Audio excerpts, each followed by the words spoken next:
What's up, everybody? I am your host, an MPAA executive who thinks you can't handle fake blood and guts. And that is my co-host, an artistic director who doesn't understand why all of his awesome effects ended up on the cutting room floor. And today, we are doing a little something different. Because on this episode, we are giving you a Grindhouse Horror History lesson on how the MPAA changed horror forever, and not in a good way. So there are two reasons why we are doing this episode this week. One, Jordan here is a little under the weather, so we decided to take it easy this week, and we're going to save our big episode for next week, and we'll also give us a little bit of time to spend on a modern slasher I think we both have a lot of thoughts about, which we'll announce at the end of this episode, which will also be the finale of Season 3. And two, the MPAA comes up a ton in our episodes, especially our deep dives. And when we started this show years ago, I actually began looking into this subject, and I was honestly shocked to find out how drastic of an effect the ratings board has had on the horror genre. I mean, I knew that they had cut out some of the most awesome kills ever done by special effects artists, which, we only know about because of unrated cuts in horror news publications like Fangoria and Bloody Disgusting. But I didn't know that it ran this deep and for this long. And I really had no idea why this rating system started in the first place. When you think about it, it's been around our whole entire life, and we don't really know the who, what, when, and why of this thing. It's the devil. But It's that the devil. is the devil. But that is the story that we are bringing you today. The where, what, and why of the MPAA, and just how bad this affected the world of horror movies and what things actually look like today. Yeah, we got a lot of movies that we just so happen to have covered just by chance. Yeah. Are some of the more famous cuts.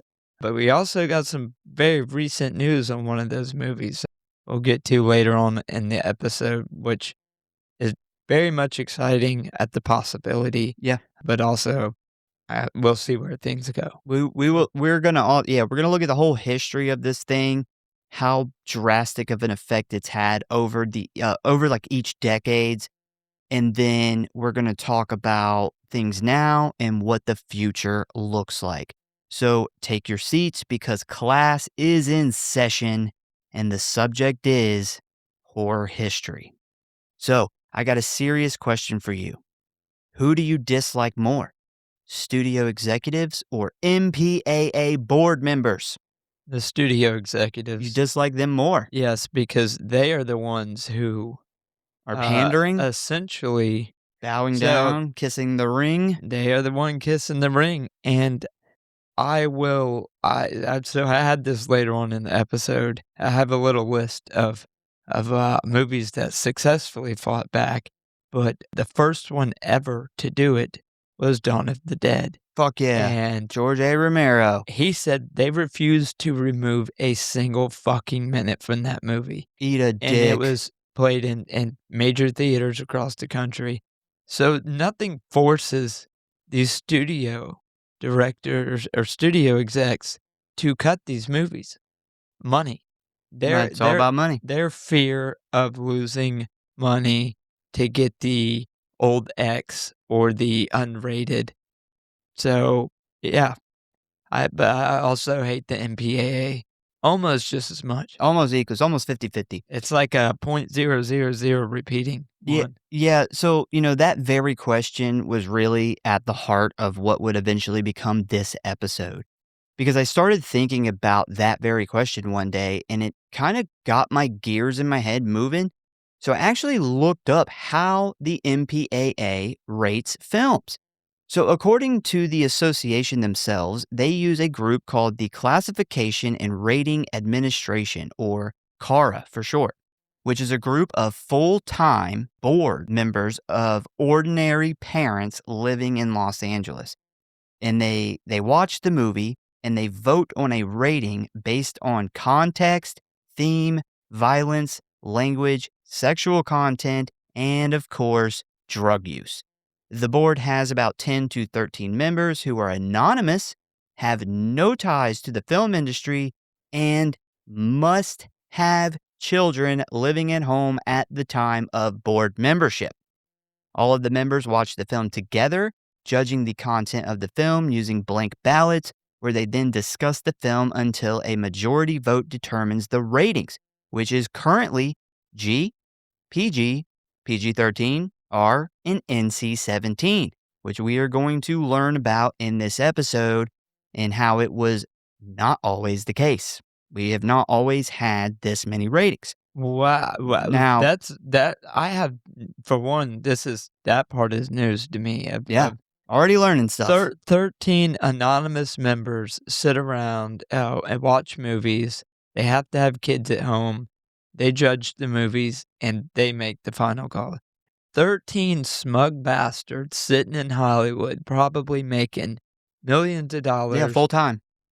That's Full-time so board members. so fucking ridiculous. Now, if the studio or filmmaker strongly disagrees with the board's decision, they can modify the film or file a formal appeal to an independent rating appeals board, or say fuck it and release the movie unrated, which we are also going to talk about today. So I don't know about you, but I have already learned something new that I have actually wondered about for years. Like, who the fuck are these people and what gives them the status to decide what is acceptable to show on the silver screen? Well, I think it's ridiculous that, you said who are these people, and we can't actually learn who No, these people are. no. And, people should be held accountable. Like, they're making major decisions that are moving major money, that are causing Yes. Probably literally. billions Yeah, of dollars a and year. and yet they're anonymous. They're anonymous. Not the anonymous to hack shit, not the cool anonymous. This is the bad Not anonymous. those, awesome anonymous people that are cutting the fucking flock cameras down. Yeah. All right. So now that we are a little warm and fuzzy on what we are talking about today and how this process actually works, are you ready to dive into the history of how the MPAA changed horror forever? I am ready. I was gonna say, all right, let's do it, but it turns out this next segment was rated NC-17, so I guess we gotta cut it out. Nothing new there. Yeah, we'll catch you on the segment next, or after that one. And then now we got YouTube. It's gonna fuck the video. Yep. Hello, boys and ghouls. If you want to stay up to date on what's going on with the show, talk about or submit your movie requests, or just say die, then I got good news for you. You can always find us at one of our social media accounts or our official website at grindhousehorrorpod.com, Facecrook at the Grindhouse Syndicate Horror Podcast, Instascam at grindhousesyndicate.horror.pod, and many gore, which you can always find links for in the show notes as always. And you know what I always say, the morgue, the merrier.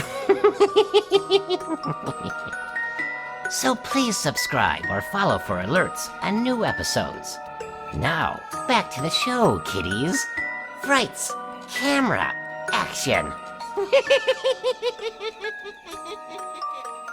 And if you really love us and you don't want us to leave all of the best, most gory moments of the show on the cutting room floor just to please some boards of assholes in suits, give us a review.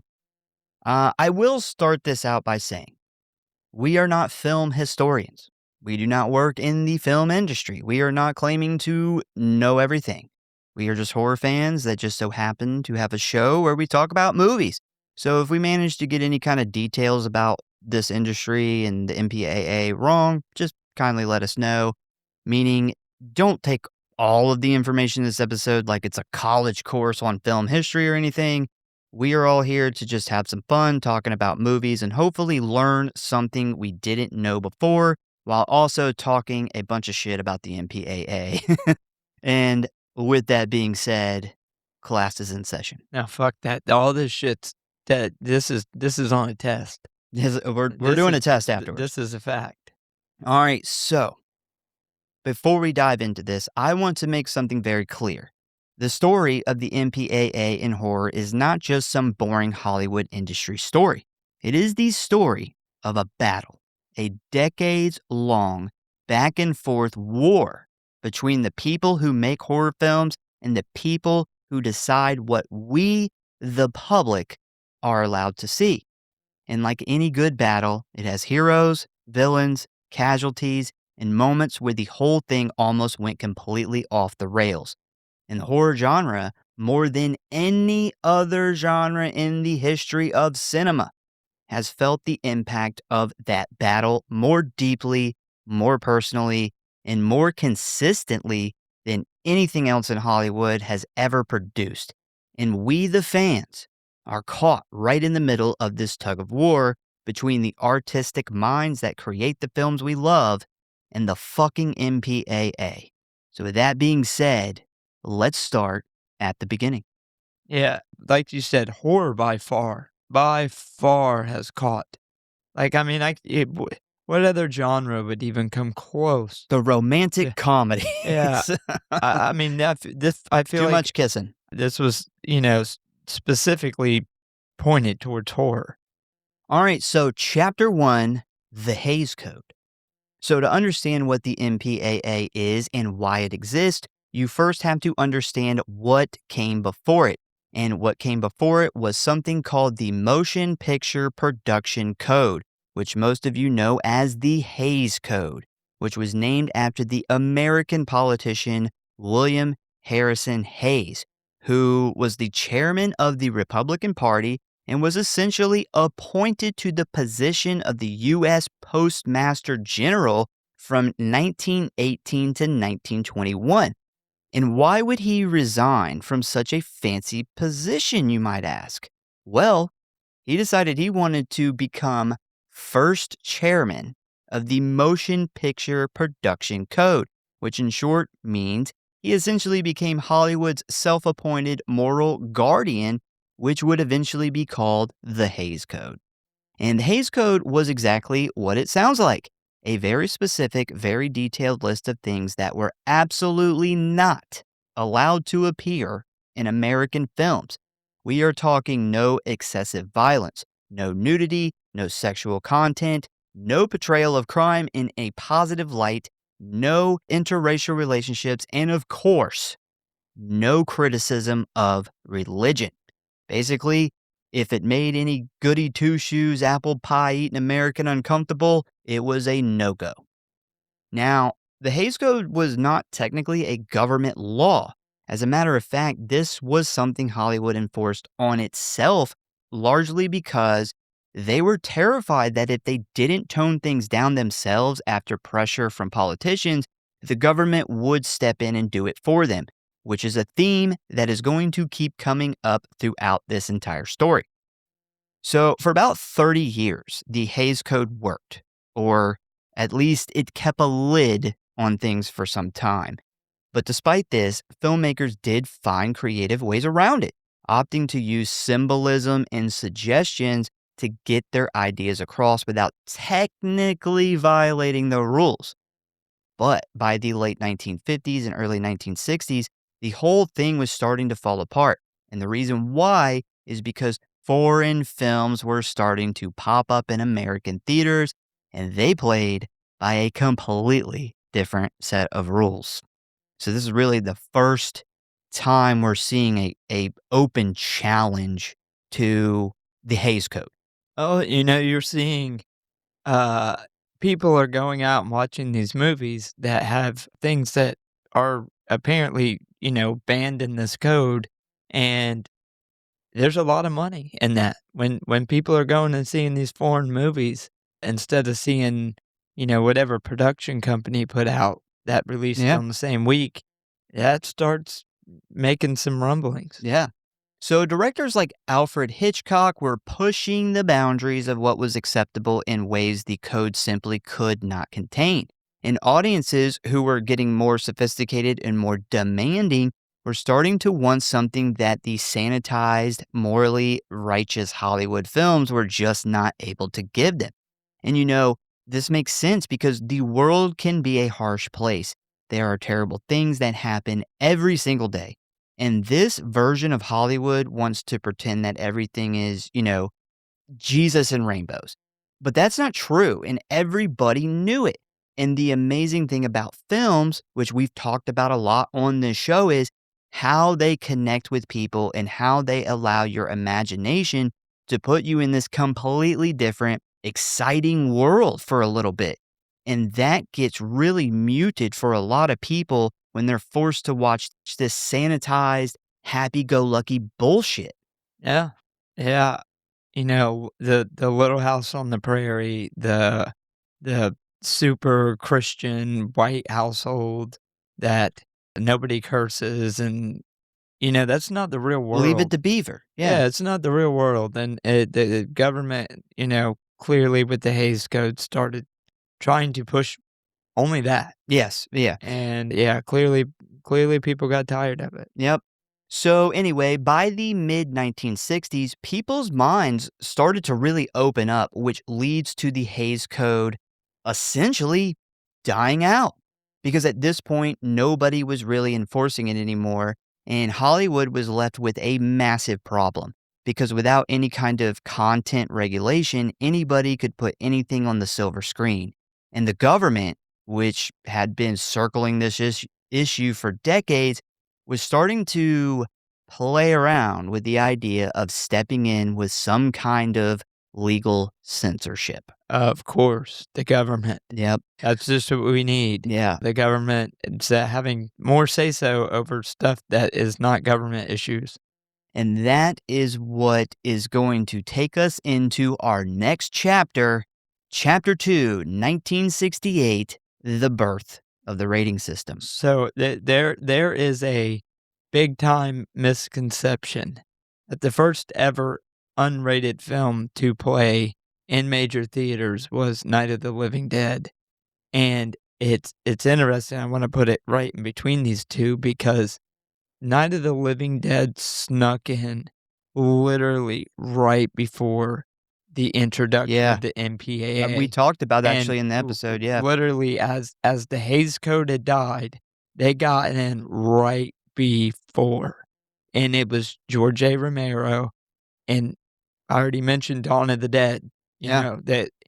and there's gonna be more of George A. Romero Saying, saying, fuck the you." man. Yeah. Yeah.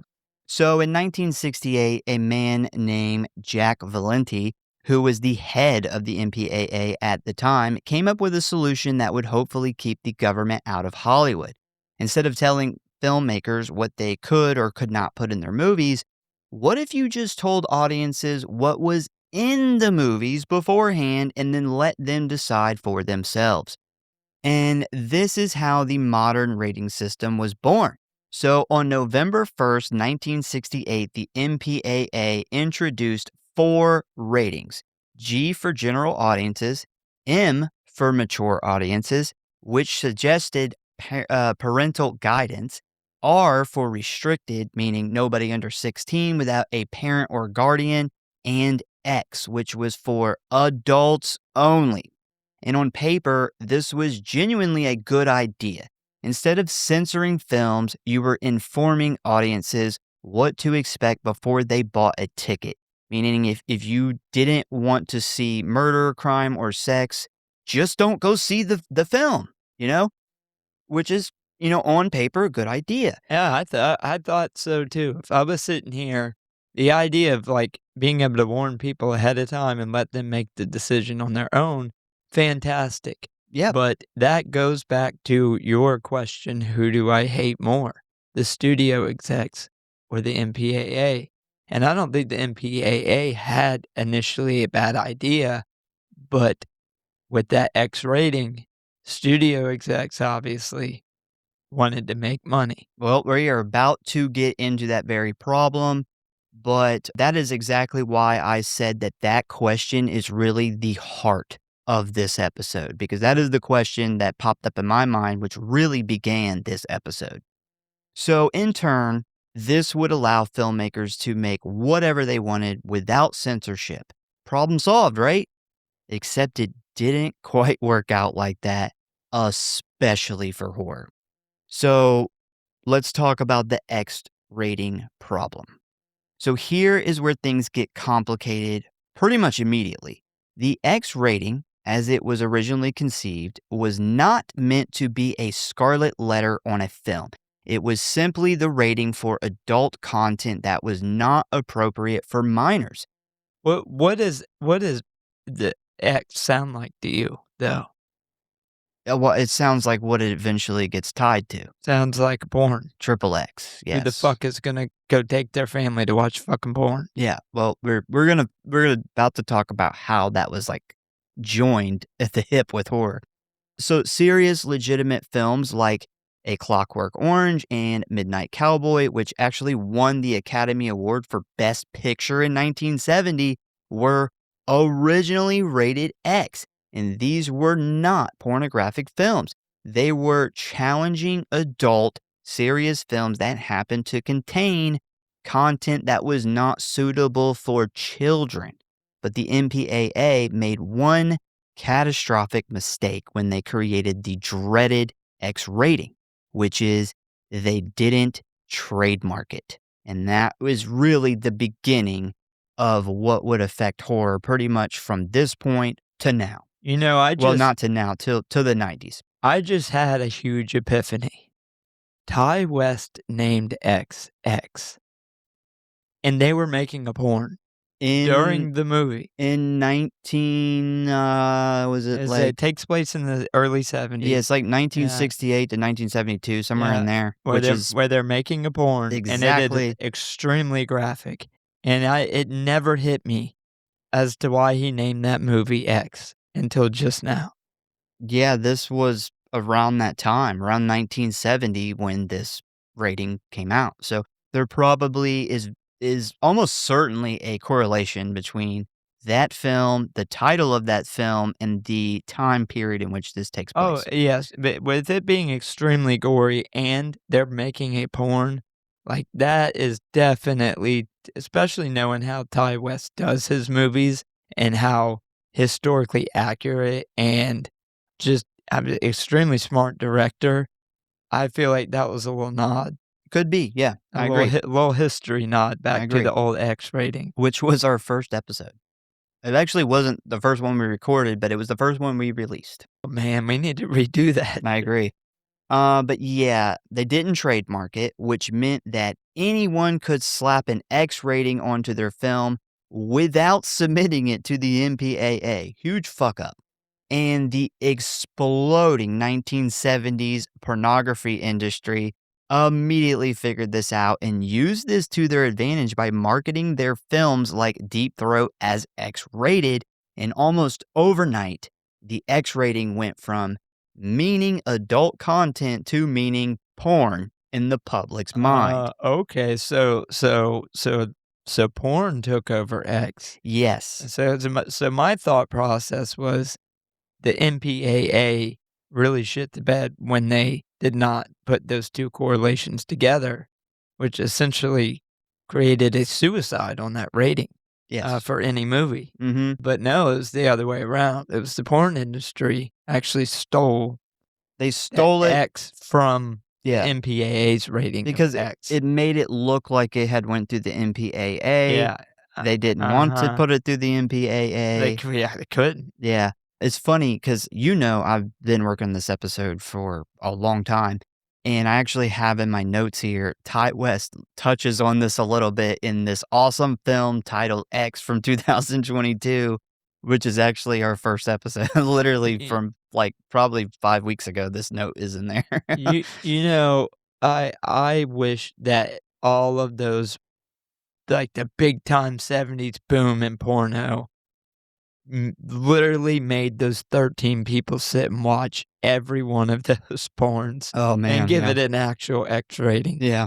That would have been that would have ended the MPAA. They would have said, "We gotta do It something." all, Like, yeah. the amount of porn, the big boom in the '70s, especially into the '80s, if they had to sit down and watch every one of these 13 people, the MPAA would have had to change.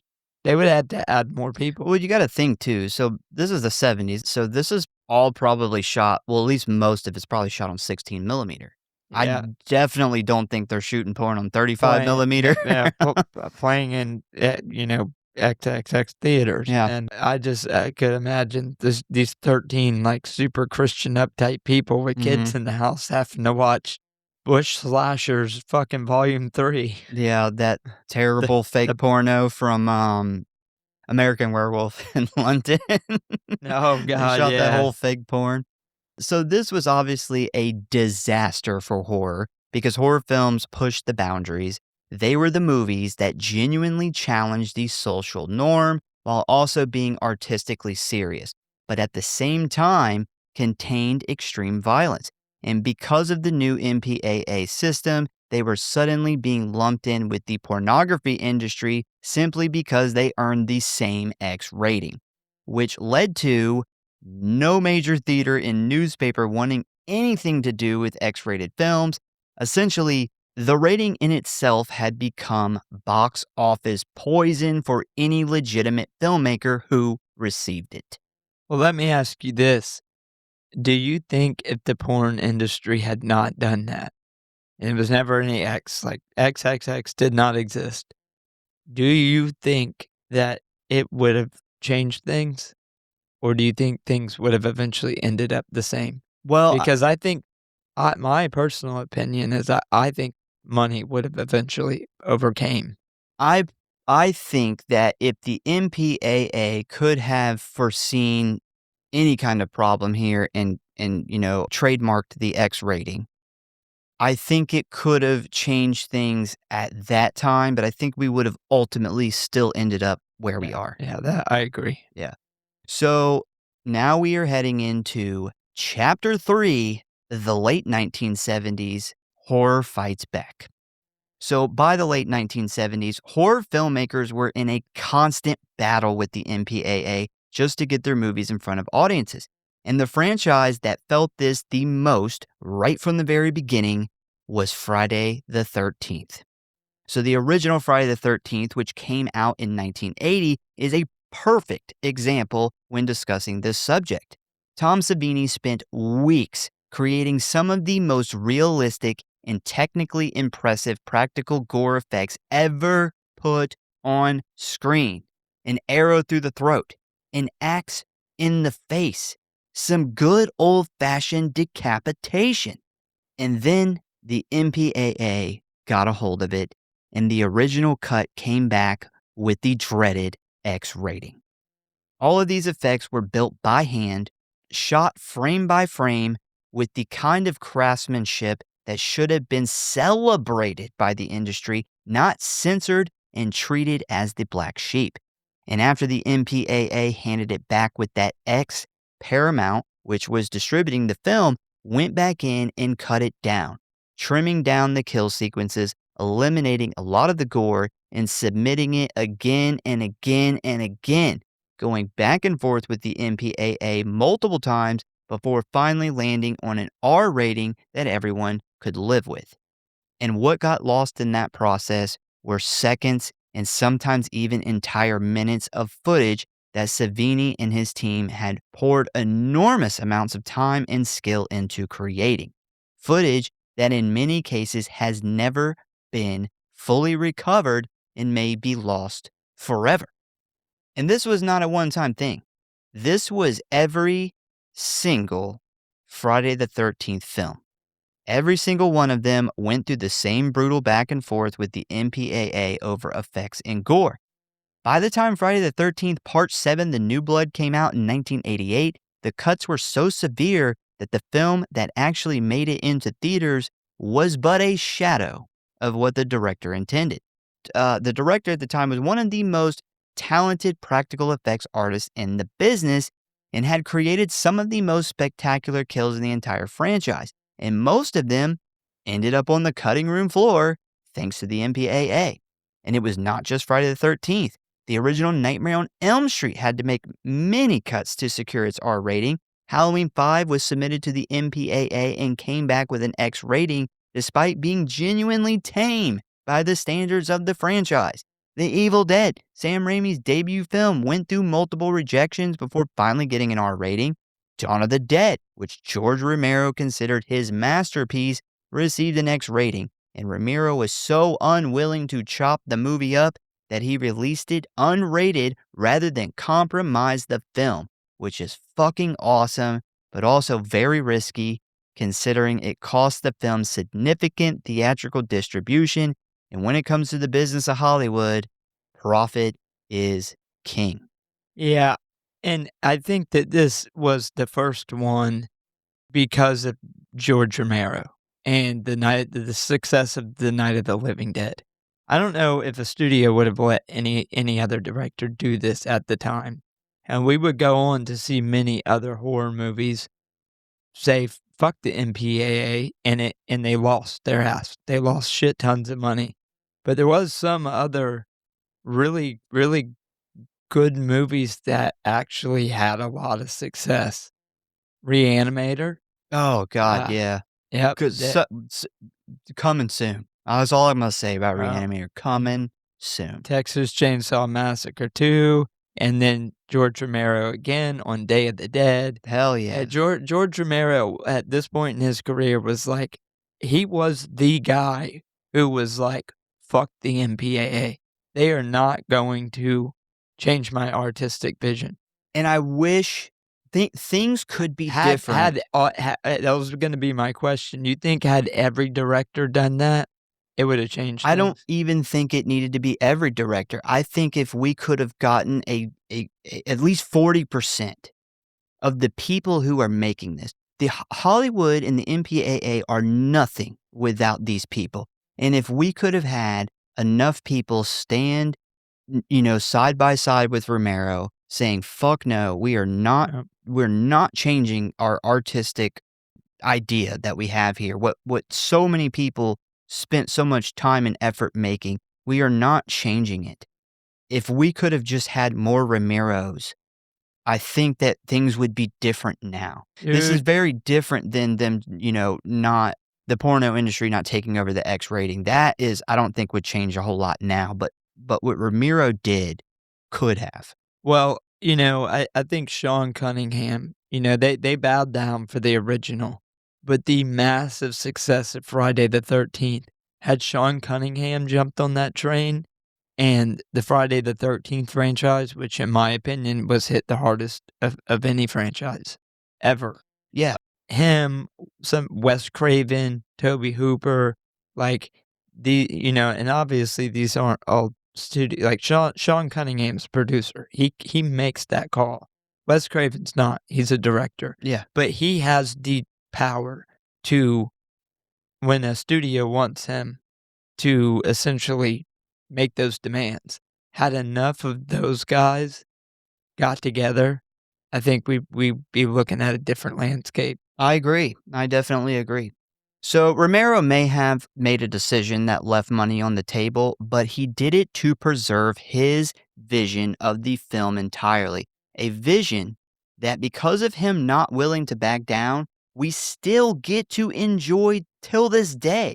Henry, Portrait of a Serial Killer, which director John McNaughton submitted to the MPAA in every form he could think of, kept coming back with an X rating, no matter what he did. So he released it unrated as well, and it went on to become one of the most critically acclaimed horror films of that decade, which is a great example of the MPAA being spectacularly wrong about what audiences were capable of handling and what they were willing to pay money to see.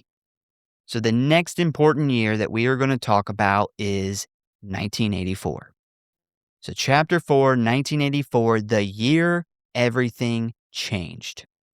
So now we get to 1984. 1984 is where the story of the MPAA in horror takes one of its most unexpected and frankly most iconic turns. Because in the summer of 1984, two films came out that changed the rating system forever. and neither of them were horror films in the traditional sense. The first was Indiana Jones and the Temple of Doom, and the second was a creature feature that everybody has a soft spot for, Gremlins.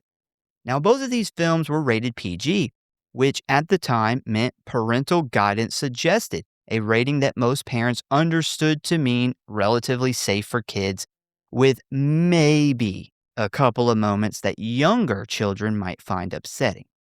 Temple of Doom had a man get his still beating heart ripped out of his chest while he was fully conscious.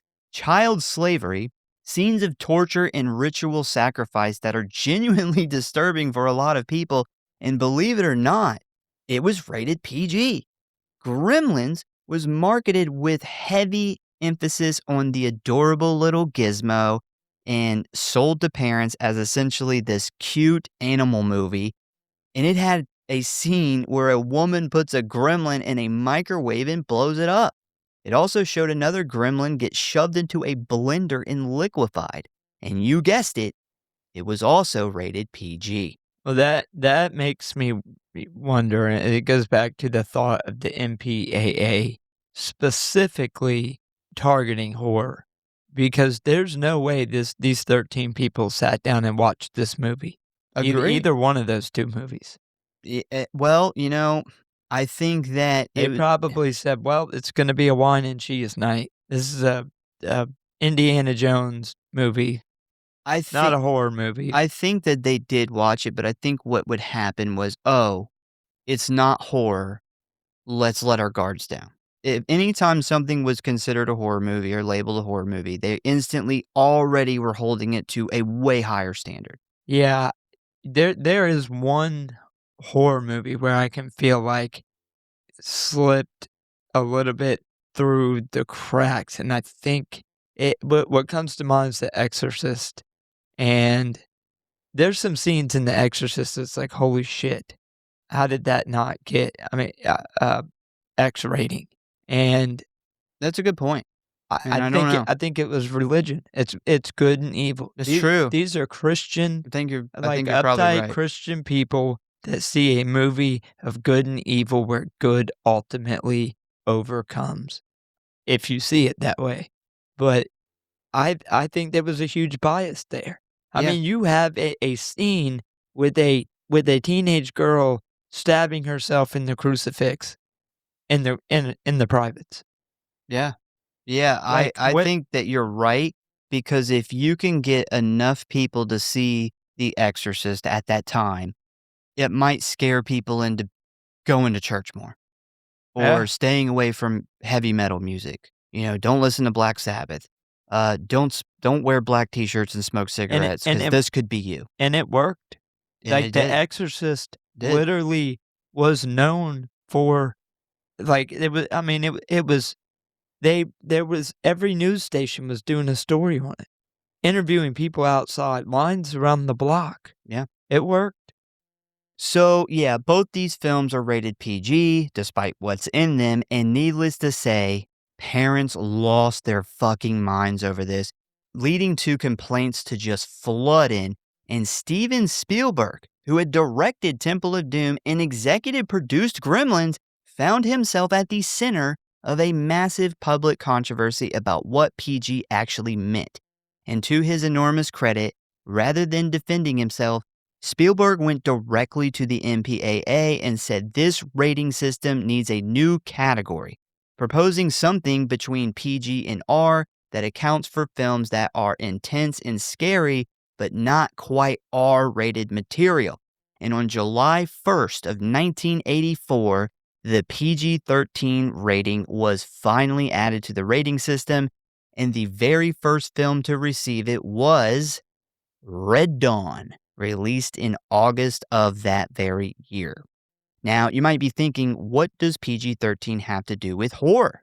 Well, the answer is everything, because the creation of the PG-13 rating did two very significant things to the horror genre. The first is that it gave studios a new target rating to aim for, because PG-13 meant a significantly larger potential audience than an R rating. And larger audiences means larger profits. And larger box office meant more sequels, which is why, starting in the mid 2000s, you began to see the wave of PG 13 horror films that were also remakes of classic R rated properties like The Haunting, The Ring, Boogeyman, One Missed Call. These were deliberately designed to get a PG 13 rating so they could capture the teenage audience that an R rating would have excluded. So it all comes back to money. Yeah, and, it took a while. This started in '84. We had horror late '80s still booming.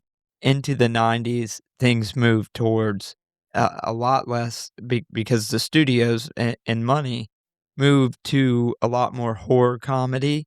You had a lot more camp, a shift from gore to psychological and supernatural horror, which we see in the early 2000s just absolutely boom because you could do a movie like that and put a PG-13 on it because it doesn't have gore. So studios were all over making those, and a lot of them came out to be the same movie over and over again. Yeah. And, one thing I really loved about this was we have talked about this very moment in time so many times on this show. And I remember we always chalked it up to like, okay, the studios kind of ran out of ideas and they were just pretty much remaking everything at the time for money. But what we didn't know was the reality was they were like, oh, we can just make PG-13 versions of this. And that is really, it was because of money, but I didn't know the rating had anything to do with this flood of remakes in the early 2000s. And I really think that is hidden in there, Like, we've been horror fans our whole life and have never heard of this, but researching this thoroughly gave us an answer. Yeah, this directly led to the teen horror blockbuster, which is the early 2000s. With the 2000 through 2010, I've said on the show, I think it's the worst time in horror. I agree. CGI was born. You could use that to essentially make things not look as bad to get that PG-13 rating. You mentioned The Ring, you had The Grudge, Megan, you had all these supernatural movies, you had all these remakes that were done in PG-13. I think that one decision in 1984 literally caused the worst time in horror history. It also created the unrated home video market, which is something that as DVD companies discovered, or as studio execs discovered that when they could release a DVD, they could almost use that unrated as a badge of honor and sell the theatrical version, but also sell a unrated version.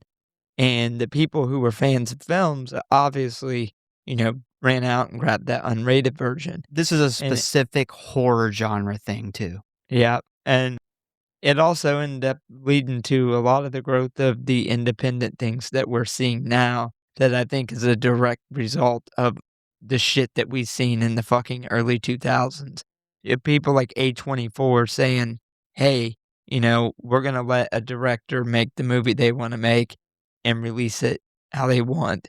And there's a specific franchise that really kinda pushed that along, Yeah.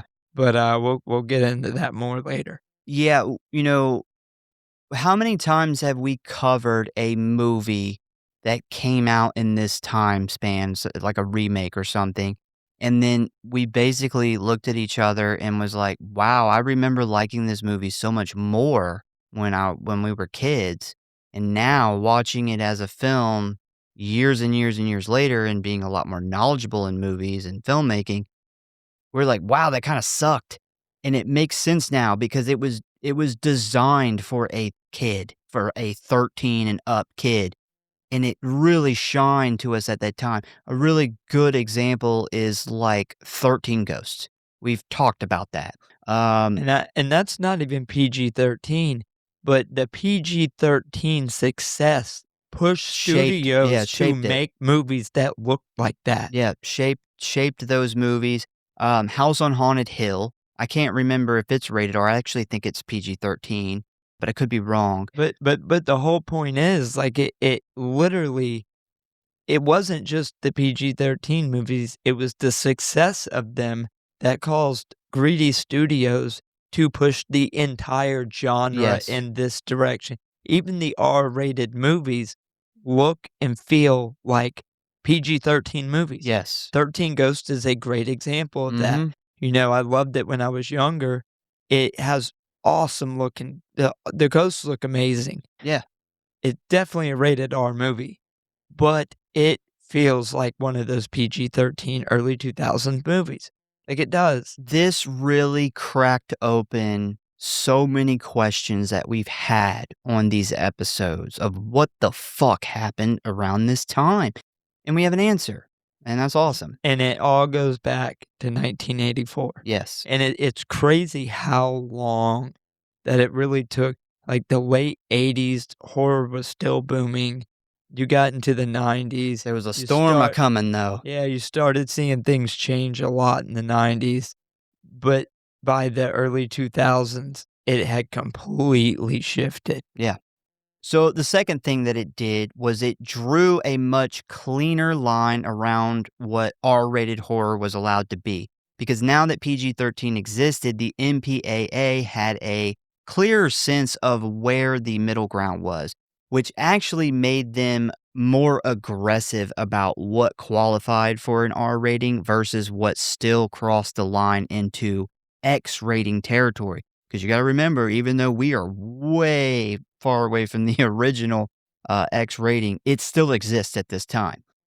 And that is going to take us into our next chapter. Chapter 5, 1990 to now, the NC-17 rating. So by 1990, the X rating situation had gone completely off the rails. The association with pornography was so deeply embedded into the public consciousness that no serious filmmaker wanted the X stamp on their work, regardless of the artistic merit. And the MPAA, to their credit, acknowledged that this was a problem they had created by not trademarking the rating in the first place. And this led to them to finally do something about this. So on September 27th, 1990, the X rating was officially replaced by the NC-17 rating, which stood for No Children Under 17. I actually had no idea what that meant until I did this episode. What did we see, you know, whenever people really did not want to be associated with the X rating? Like, look at where the country was in that time. You're looking at Bush Sr., the Reagan years, very conservative years, where people very much shied away. That was the build-up to the end of the X rating. So, you know, the intent with this new rating was to create a new adult rating that was completely separate from the pornographic baggage of the X rating. And it was designed to be a rating that said, this film contains adult content, but it is a legitimate, serious work of cinema and not pornography. Sad that we have to create something that says that, but we do. And in theory, this was another great idea. But in practice, it changed almost nothing for horror because the theater chains, the advertisers, and the major retailers like Walmart and Blockbuster had spent 20 years or so treating the X-rated films as completely toxic. And of course, they treated the NC-17 the exact same way. A film with an NC-17 rating could not even get a wide theatrical release. Same thing with the newspaper advertising. It couldn't even get shelf space at Blockbuster or Hollywood Video, which meant it couldn't make any money, and in turn led to studios being just as terrified as of the NC-17 rating as they had been of the X. So we're right back to square one. Yeah, when you lost the big theaters and the advertisers, that's when things really, a big studio is almost like I talk about the studio execs, and it's mainly those early studio execs that didn't stand up to the MPAA. But once you lose the theaters and the advertisements, you're kinda bound as if you're a Paramount, you can't put $5,000,000, especially at this time, with Yeah. that cost, into a movie that Is is doomed. not gonna, yeah, it's not Scarlet gonna. lettered, man. And in my opinion, this is now the second time in film history where if we could have got enough people to stand up, we could have changed it. And we will touch on it, but we have recent proof that that Yeah. is possible. And at this point, unlike the first time, at this point, the MPAA would have backed you because they specifically created this rating to stop this problem. And no one did because they didn't want to risk a little bit of money now for something that could have made you more on the back end. It was about right now. And it continued. I didn't say it created. It continued the dominoes to fall until present day, which A we are getting closer and closer to. and, I feel like the studio execs at this time, I don't have as much hate for them because you gotta think these people have families to feed. They don't know there's no precedence for the change from X to NC-17. No. It's complete risk, and if they fail and lose millions of dollars, they lose their job. Yeah, at this point, the studio executives, the heads of these studios should have came together. I don't think necessarily, and it couldn't be completely this way, but I don't think that at the very beginning of this change, it was fueled as much by greed as it was fear. I agree. I think But I think I could see that. greed would ultimately take over, but I think these fucking studio execs were probably scared to death to lose millions of dollars of producer money. If you take the top 5 studios, which are easily filling 90% of what movie theaters show a year, if they would have got together and said, "You know what? Theaters, if you're not gonna show our NC-17 movies, then we're not going to send you any movies, and you're going to go out of business. Good Yeah, luck." Same thing with the blockbusters. Same thing with the with the newspapers. We are advertisements. not going to pay you to advertise in your newspaper, and your ad budget is now toast. Yeah, I mean, That would have solved it. that is a good point because we're at a place in horror now where independent is bigger than it's ever been. But at this time, literally those big studios, like you said, at least 90% of everything that went in the theaters and advertisers came from these studios. So you're right. Had they really put their foot down and said, "Hey, there's gonna be no movie industry if you guys don't fucking agree to show our movies," Yeah. things would have never went in the direction that they ultimately did. Studios could have literally told them, "If you refuse to show these, we're not gonna send you any movies, and then we're gonna build our own movie theaters and show all of our movies and put you out of business, and then we'll own both industries." That is possible. They could have done that. They have enough backing to do that. This is very dramatic and not 100% goes along with this, but the saying like evil triumphs when good men do nothing. That's really kind of the cinema version of what we're seeing here. This is the equivalent of, you know, George Romero being the only good man to Yes. stand up and nobody else was doing it. Yeah. When it could have changed way before this. We could have never got to this point.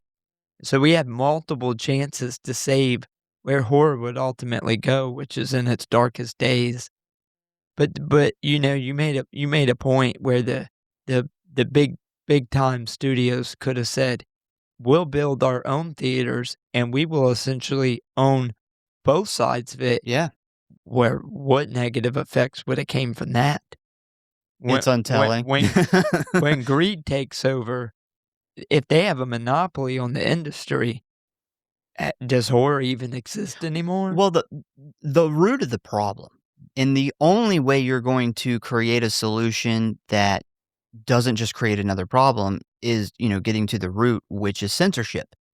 Get Yeah. rid of censorship. Yet the government has no place in censorship of art. I agree.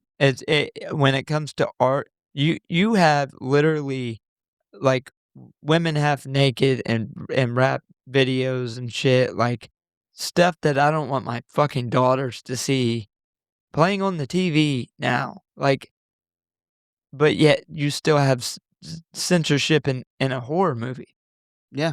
And you know before you go to see a movie, you have a really good idea generally, especially, like, the big franchises, like, what you're going in for.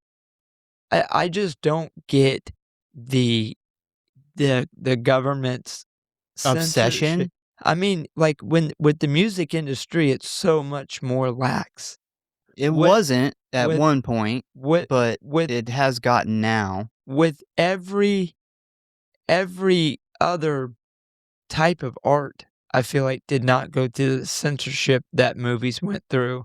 And I think it really goes back to that, even post 1984. 1984 changed it with the PG-13, but whenever they initially when directors didn't join in with Romero and say, "This we're not gonna do this. We're not gonna follow your rules." Yeah. So yeah, despite finally getting the MPAA to move their ass and actually try to solve this problem, horror filmmakers were right back where they started, submitting their films, getting an adult rating, cutting things down just to get the R rating, and in turn, losing hours and hours of their best work. Halloween 6 was filmed, tested, given an NC-17, edited, refilmed in some areas, edited again, and finally released with an R, with a version that was so different from the original cut that a completely separate version of the film circulated amongst fans for years under the title Halloween 666 before finally being officially released as the producer's cut in 2014. Two Uh, completely different versions of the same movie existing simultaneously, all because of the rating process in the MPAA. That is crazy. I think the craziest part of that is it took to 2014 before Yes. the studio actually released it. Jason Goes to Hell was originally so graphic that it, of course, ended up with the NC-17. Seed of Chucky got an NC-17 for its theatrical release. American Psycho had to cut down its most provocative sequences just to avoid the same fate as many who came before it. And all of this created a very specific and very damaging dynamic in the horror genre because filmmakers knew that if they pushed too far, the MPAA was going to make them cut their best work, which led to some of them starting preemptively to pull their own punches, designing kill sequences that they knew would survive the rating process rather than going for what the scene actually called for artistically, which, don't be mistaken, is a form of censorship. We, the audience, just never actually knows about that censorship because the most radical and artistic choice never even got a chance to be made. Yeah, it's crazy that studios would eventually grow to literally write crazy kills in there that they knew just so they had fat to trim because they Mm-hmm. knew that the MPAA was going to try to fuck them. So they had their kills that they had to have in the movie, and then they had the most outrageous shit just to trim the fat Just to off. make it look like Just they toned just it down. just to appease them. Yeah. And that I think that was a really smart, kinda chess move on some of the studio's parts. Yeah. So now that we have covered the past, let's talk about the ongoing war. Even today, horror filmmakers are navigating the MPAA rating system with every project they make. The difference between an R and an NC-17 can come down to a single second of footage. Something as small as a single frame continue to shape what horror audiences actually see versus what the filmmaker actually intended, mostly because of the pressure the studios put on filmmakers because they are always seeking maximum profit. Now, before I go any further, Jordan has compiled a loose list of some of the movies most drastically affected by the MPAA, just so you can get an idea on how big of an impact this has caused when it comes to the horror genre, and in many ways, it shows just how many hoops filmmakers have had to jump through just to get their movies released, and we'll kind of talk about some of these big ones as he goes through. Yeah, so I know the biggest franchise, obviously, Friday the 13th, Part 7 got hit the absolute hardest, Yes. and Is that's it's the new blood, but everyone calls it the no blood. yeah, yeah, and we do get, like, there is a little bit on one of the bonus features of, I think, 1 or 2, like, short shots of these kills that have completely not cleaned up raw footage. They're They're very awful looking, black rough, and white. but you can see it. I remember Uh-huh. when we covered the movie, we did track But them down. this has been one of the holy grails of lost cinema. Yeah. Well, actually, before I go on to the rest of the list, very recently a Redditor Big news. posted a VHS of the actual footage and proof of from some of the shots of the kills. And the guy is like he's scared to release it, I guess, because Paramount is We'll sue the shit out of them. yeah, Yeah. so strict. But this is proof that Paramount has this. Yes. This exists. They could get their hands on this and give the fans what they want. So, like, And they just to be clear, he has a version of the film with all of the kills art like still in there, and it's fully mastered. It's the movie. Yeah, yeah, and he says he bought this from, I guess, a guy who Like an estate sale or something, right? it was a guy who worked for Paramount, but he had to sign paperwork. Like an NDA type thing. That's why he could only post stills because people were saying he was full of shit. Yeah. So he had to post stills, but he couldn't post the movie because people were like, "Just post the movie, fuck it." But he had to sign a contract that he wouldn't. But he has said that he is open to the studios coming and using this so they could put it out, so Yeah. the world can see it, and Paramount still has not contacted him, which is just insane because this is known. Anybody who's a studio exec that is familiar with horror should know that Friday the 13th Part 7, that lost footage is some of the holy grail footage. Yeah, it was kind of it was almost similar to, recently, George A. Romero's Day of the Dead. To remaster that thing we had always heard for years would be impossible. It was lost. And then Scream Factory found it. And now we have that version. That's kind of one off the list. This is kind of another one. And I remember when we covered the film, I remember looking into why they have not ever put the kills back in for like an unrated version. And it essentially had been destroyed except for these really shitty, rough versions, and there would be no way to clean these things up. I remember we watched them, and I was like, wow, this is... Because I was like, there's no way they're that bad. And then I remember watching and be like, good God, they are awful. They're bad. And I remember when we did that episode a few years ago, it was like, unfortunately, there will never be a version of this movie with these kills. Now there is. There is hope. We just need Paramount to fucking make the move. Yeah, yeah. The problem is Paramount has made no desire. This guy has made it known on the internet and across the web. This is spread. Paramount knows about this, and the problem is, Scream Factory. Paramount let Scream Factory license to do a whole box set. So somebody like Scream Factory or Arrow Video would be a big one that would come out. Like, they could approach Paramount and say, hey, we could get this footage. Let us, license us to let us release this footage. And I don't think Paramount will do it because they don't wanna miss out on the money, but but they don't wanna take the time to also get the foot so it's like it's good news and there's a possibility, but it's also so fucking frustrating that Paramount knows this is out there and that there's a huge fucking desire for it, and they have yet to make a move. They could easily charge $80 for just the one movie, and people would pay it for Yeah. that because it has amazing kills. I remember watching them and being like, "God, these are It's the awesome." best in the franchise. Yeah, and it was So literally supposed to be the bloodiest in the franchise, and it's literally called the No Blood now. That's how bad yeah, it got hacked up. there's the sleeping bag kill was fucking like it was apparently the bag was like a bloody pulp And he at the went end of on it. for minutes just Uh-huh. beating her body against that, but yeah. Like Maddie's death, the axe to the face, the literally like Jason punching his arm through, and you getting like an awesome fucking scene of like bloody tissue and guts.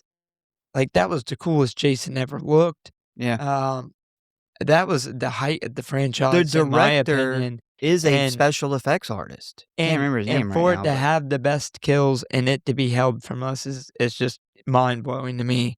But moving on, My Bloody Valentine, 1981. oh god, yeah. The shower scene, the clothes dryer scene, Both amazing. the decapitation scene, all of those cut. They were at the time throughout like the late 80s and 90s. That was the holy grail of lost footage. That was one of horror's holy grails. And it was actually found, and I believe 97 is when they finally found it. And we do have a release. We do have an Yeah. unrated version, and the kills we get to see are fucking awesome. But there is one kill, which is the devil drill impalement that was never recovered. Oh, So man. there's still a part where apparently Mike and Harry get drilled through simultaneously, That's awesome. and she opens her mouth and blood comes out of his mouth and literally into hers and like all over her as That's they're getting impaled. I need to see this, And that may have topped the infamous shower scene which is hard to or believe. the clothes dryer scene because that looked amazing too. Well, if you remember when we covered the film and I was telling you about some of these things that I'd found, the only evidence for a long time that the dryer kill was so awesome and the little bit of the shower kill was a fucking Fangoria magazine behind the scenes article that happened to take a couple pictures when they were on set. Yeah. And that was never proved until, I guess you're saying, like, late 90s when it's actually found. It was the I think either it was between 97 and 2001 is when it was found, Wow. and because of that magazine and the proof, that is why this was, like, the holy grail of the late '80s Yeah. and early '90s, like, this was the Friday the 13th Part 7, how we feel today, and fortunately, we did get most of those back, but there's still potentially the best kill in it. It says the footage was never recovered and is completely lost to this day. Event Horizon. Oh, God, yeah. Yeah, that's one that literally the director said completely changed the movie. Like it made the movie so much darker. It was so disturbing that Paramount executives ordered massive cuts. I Yeah, remember he hired porno stars to play the part where the demons are, like, raping the original crew. yeah. It was supposed to be Hellraiser essentially in space, and it does slightly resemble that, but nowhere near. But yeah, the director says it's nowhere near Yeah. what the film was meant to be, and we That will never get that. that I remember when we covered that and me just being like, this breaks my heart because I want to see this movie so bad how it was originally done. So The Burning, 1981. Good movie. So the majority of the kills are on the raft, the famous raft And massacre. very quick. This yeah. is Tom Savini at the height of his. He turned down Friday the 13th Yeah. Part 2, I think, to do the burning. So we know that these kills look amazing because we have this now. This footage Yeah. was found. But there's a very, very, very interesting way that this footage was survived. So the MPAA heavily trimmed Tom Savini's practical effects to secure an R rating for the 1981 United States theatrical release. However, the full uncensored cut of the film, they fucked up and sent it overseas. All right. So this caused essentially a what they call a video nasty leak in the early 80s in Britain, and it got around. And it was such a big deal that the British government essentially banned it. Like, they banned it. They made it illegal. They seized the tapes. They literally went down Yeah. to the point of going and tracking down where these were sold to seize the fucking tapes. Yeah, that's Like, actually that- one of the things I want to cover on this kind of horror history show is the video nasties as well. Yeah, I mean, it's just insane. Like, the kills are awesome, but they're not so awesome that the government should throw a bunch of money to literally track down, because the distributor was Thorn EMI, and it was apparently an accident, but they used the complete uncut master tape for it, which is what we get to see in the kills now. And it was for the home video release, and the government shit their pants. When the government is treating films like drugs, Yeah, people have got to stand up. it's worse than drugs. That's- They let drug addicts die on the street. You can't like confiscate kilos of films, man. Like, come on. Yeah. Get your fucking head out of your ass. If you don't want to watch it, don't watch it. That's it. Yeah. I understand not wanting to show porno in movie theaters, but this is not that. Yeah. Yeah, definitely crazy. Moving on with the severely impacted, the most famous ones. You mentioned Halloween 6, with there being a Mhm. complete separate version. So Leatherface Texas Chainsaw Massacre 3 Wild. literally movie. was happened to be one of the last films to receive an X rating before it was retired. Minutes of footage was lost from that. Apparently footage I don't think we'll ever get back. I don't think that footage was ever recovered. And that's a crazy movie as it is. I can't imagine what else was there. Yep. You mentioned Henry Portrait of a Serial Killer, 1990, which actually was heavily cut, but then released the uncut version. Yeah, And- John McNaughton, I believe, had enough, and he said, "Fuck it, I'm releasing it unrated." And that movie is very complimented by the industry at this point. So It is. It very much reflects the way horror ended up going. But this is 1990. yeah, So this is to make this decision. He literally did every cut of this movie while still maintaining some of his artistic vision, and they still got the So he said, the "Fuck fucking you, bad then." rating. yeah, So finally, he was like, "I will take the loss on the money. yeah. I'm not going to compromise my artistic integrity."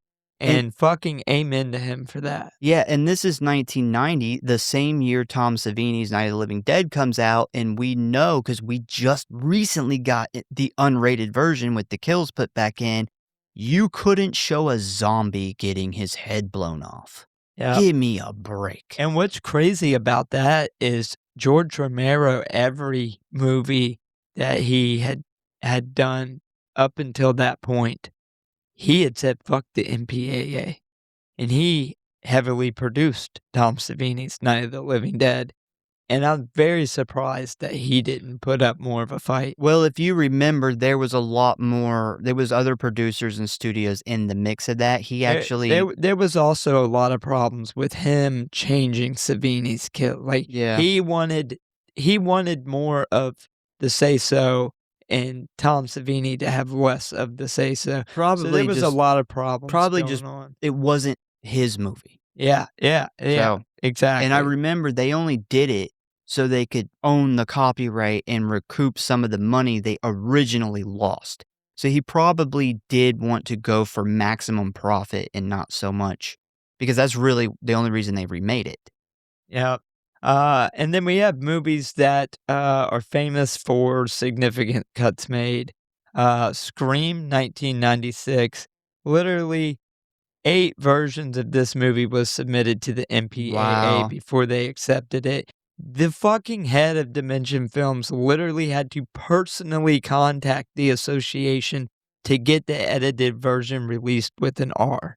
Yeah, obviously, we got the full uncut version later on, which is luckily by this point they started holding on the footage better Thank God. than the early and late 80s where we lost all Where these they were amazing footages. using the footage to clean the floors of the studio. Well, I do know that too that there was a fire at Paramount at some Yeah. point, and that a lot of shit got destroyed in that. I think it was Paramount.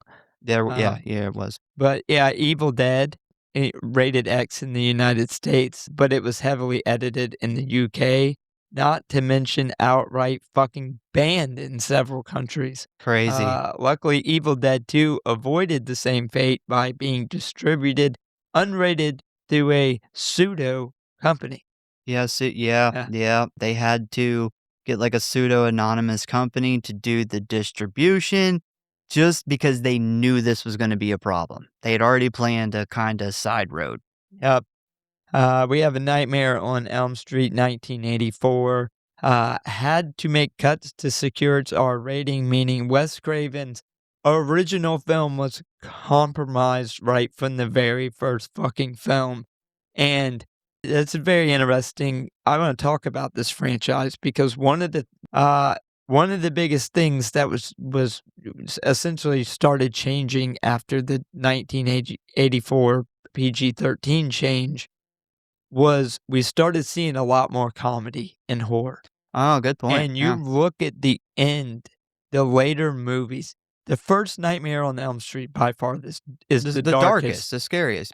Probably besides Wes Craven's New Nightmare. Yep. And as you go on, as great as Freddy's character is, and we all love him, I wonder, had that not happened, had the MPAA just not existed, would we have gotten it to the goofy levels that it kinda got towards some of the later movies?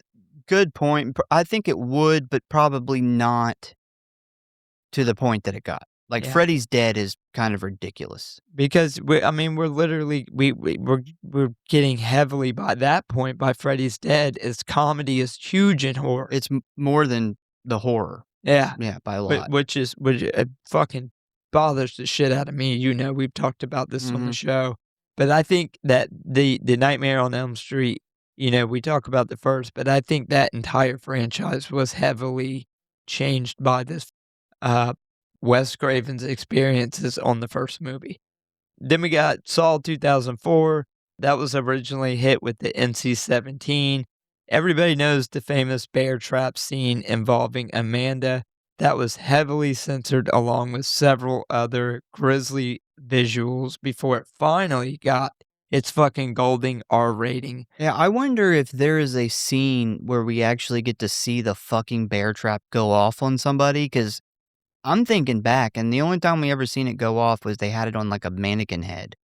And I was like, oh shit, that'd been gnarly. Yeah. And I don't think they ever did show that. I don't know. I know there's some good shit in Saw, but God, imagine what we could have gotten. We covered Saw 1 a Yeah. while back, and I don't remember coming across that as a deleted scene. And I know that they were very Did we limited. cover Saw? We covered Saw X. No, we covered Saw 1 too. Okay. Yeah.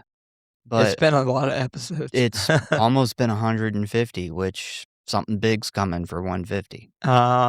Yeah, so then we have Spiral, the Book of Saw, which this one, I hate this movie. Is the only Saw franchise or Saw movie in the franchise that's just fucking so heavily saturated with CGI. It bothers the shit out of me. But the reason that this is so notable is they had to send the fucking MPAA the movie 11 fucking times before they could get an R rating. And we all know how much CGI is in that movie. That is the weakest Saw movie. Yeah, I don't know really why they would just be so strict on that. It's not even like a really gruesome movie. I think because of the heavy use of CGI, they were able to use so much more fake blood and gore, which we know looks like shit. It does look like But shit. the It's like video game blood. the people on the ratings board obviously was like, that's too much fake What if video my game looking blood. What if my kids stumble into this theater and see this shitty movie? Yeah, yeah. Then we got Jason Goes to Hell.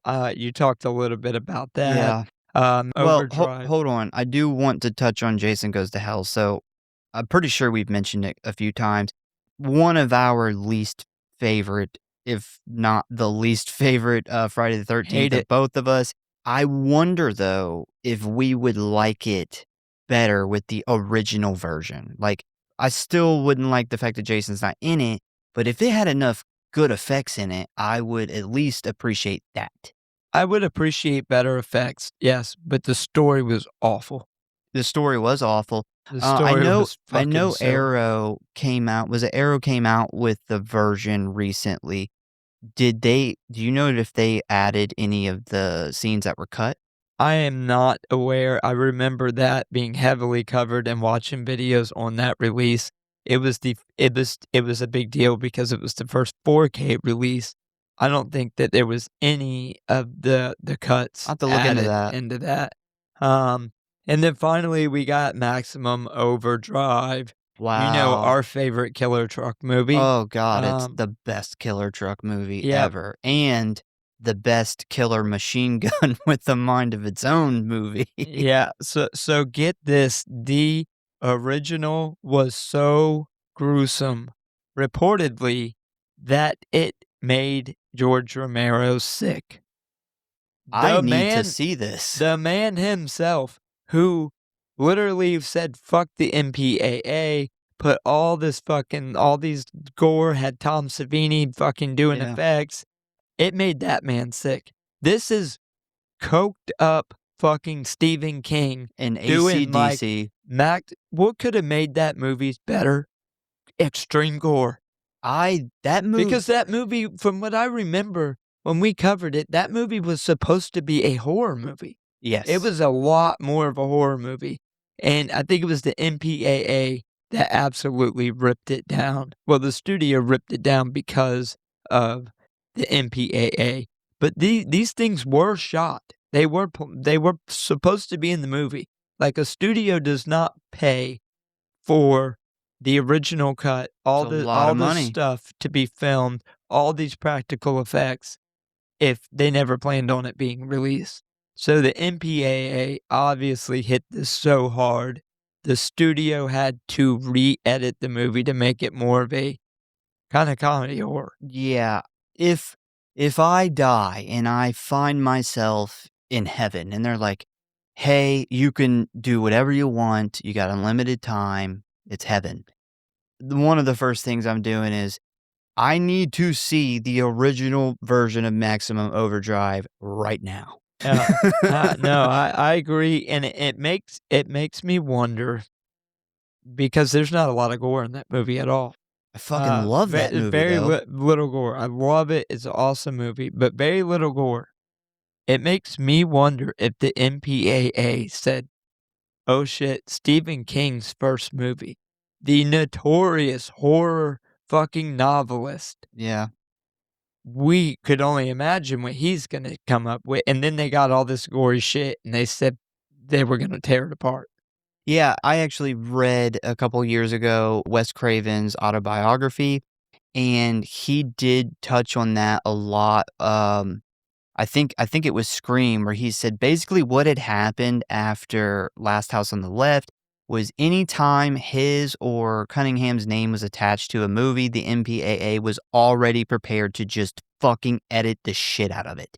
And he was like, it just got to be where, we even questioned whether we wanted to put our names on films because of how bad they would just cut it to pieces because they just because of our reputation.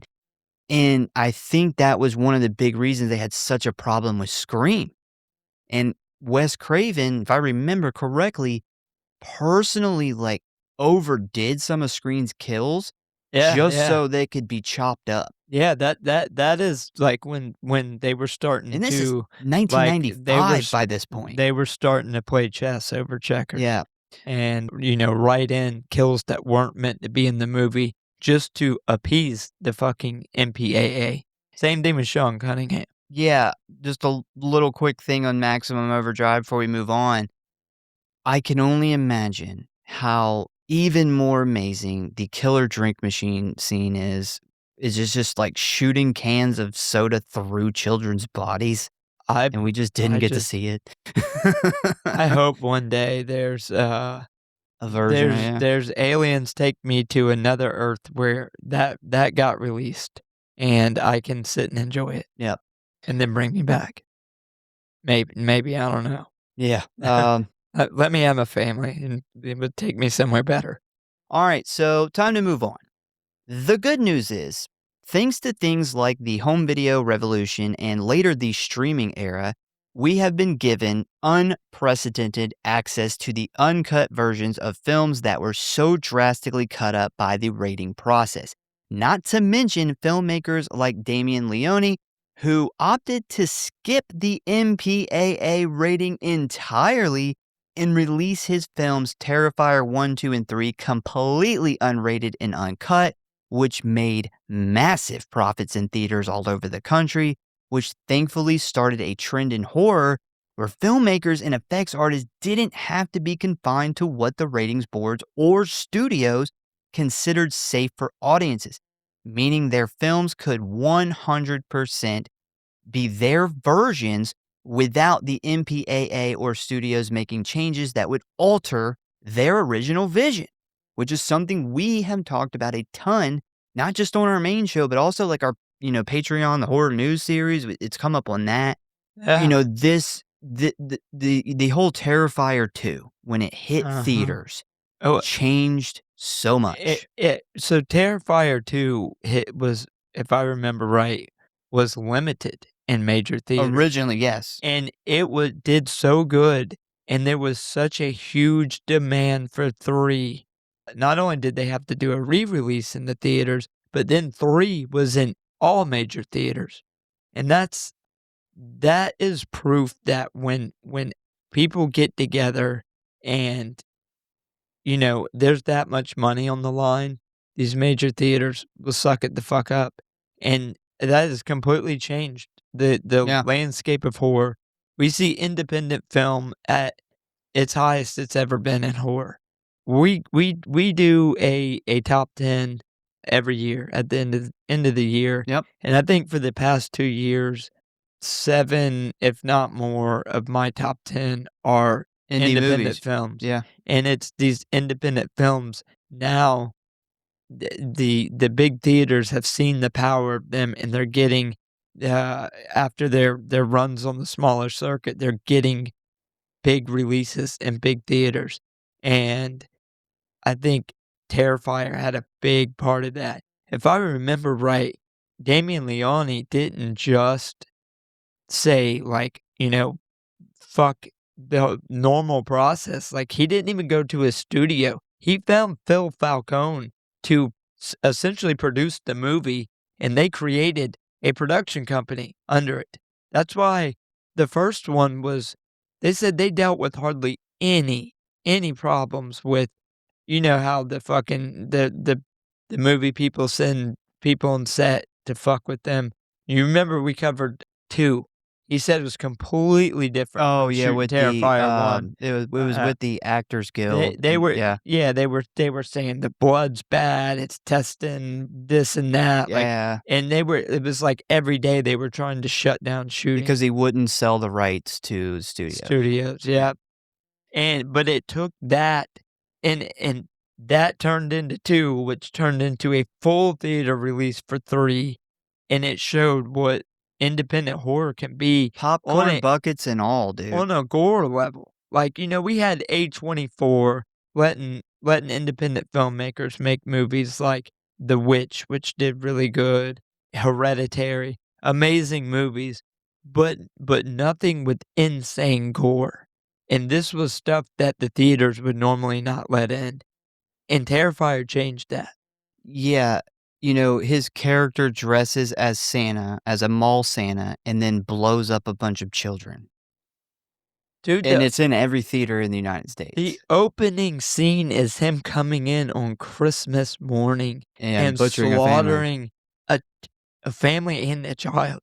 Two children. Yeah. Yeah, well, the other one's kinda Yeah, you don't see assumed. it. Yeah. But, yeah, Um, I mean, that is not only like we got some gore through, it's we're going to do what the fuck we want. We are going to make the goriest shit.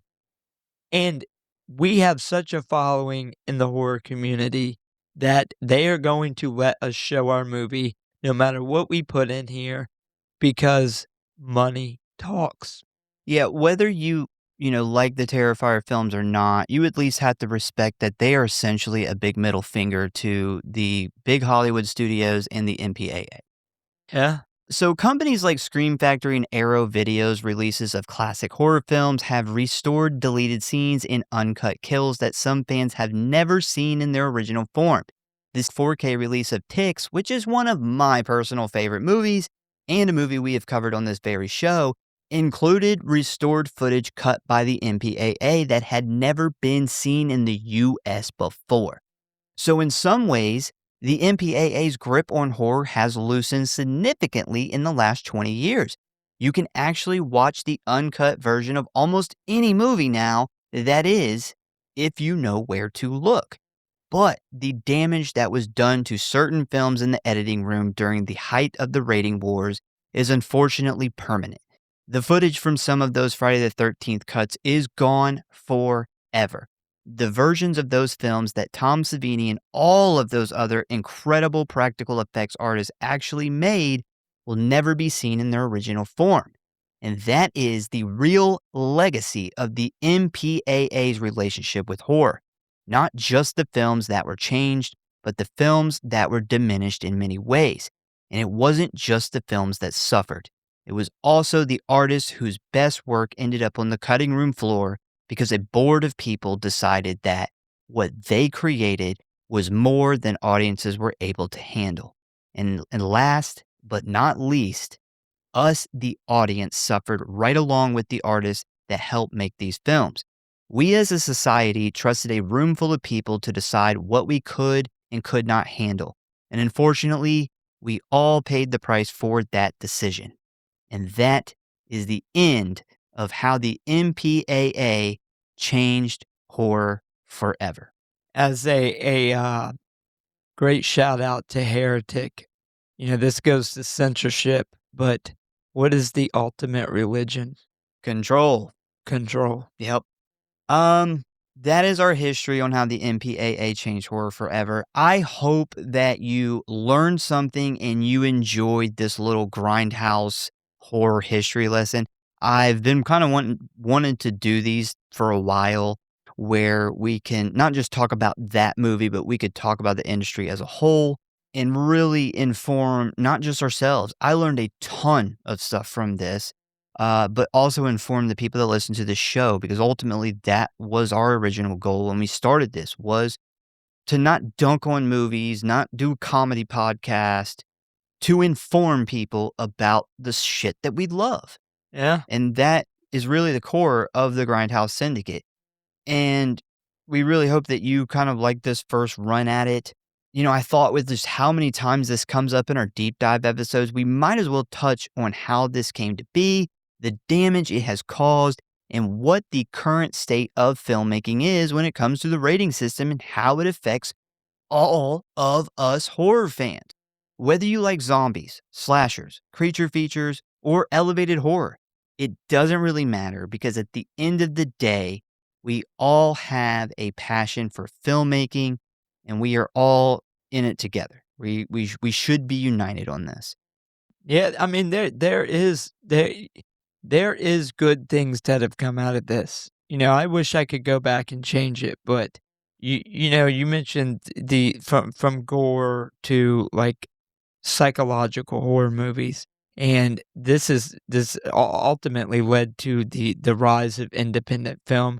We're getting all these amazing elevated horror movies, these really awesome psychological horror movies that focus more on cinematography and lighting, and we can cover those episodes just as good as we can a gore episode and talk about the color palette and explain to reasons that we didn't even realize why these movies made us feel good, and, try to shed some light on that for other people, and, there's so many things that could have been different, but I do think that we do have some good stuff that came from it that we wouldn't have, There's always a silver lining. like something like a Hereditary.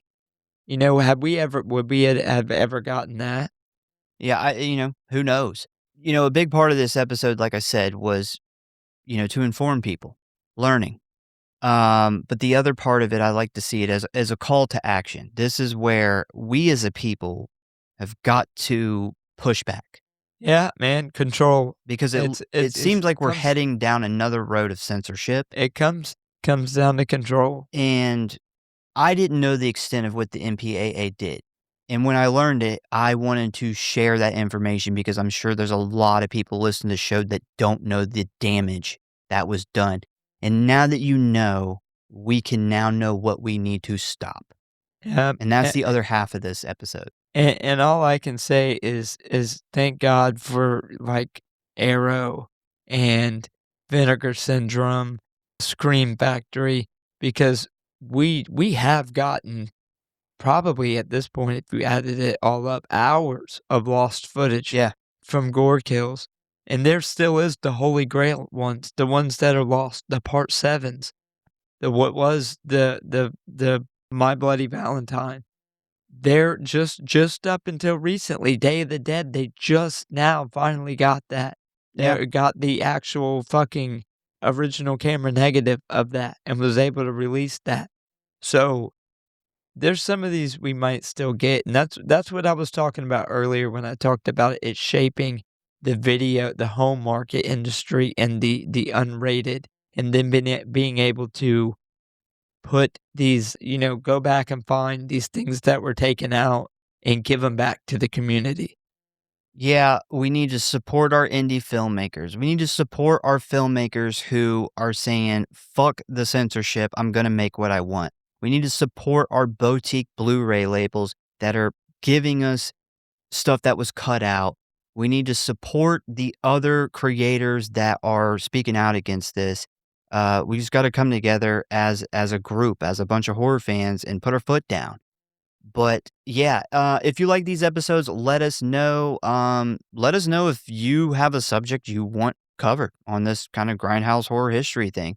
Once again, we thank you guys for listening. Tune in next week for the season finale of season 3, where we are paying tribute to one of our favorite Scream final girls, Hayden Panettiere, as we do a deep dive of Wes Craven's last film, Scream 4 from 2011.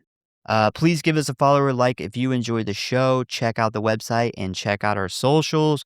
Got some new fucking shirts coming on the way just in time for Halloween, and they're awesome. Tell a friend, a family member, or an MPAA executive about the show and tell them to fuck off. Yeah. And we hope to see you next time.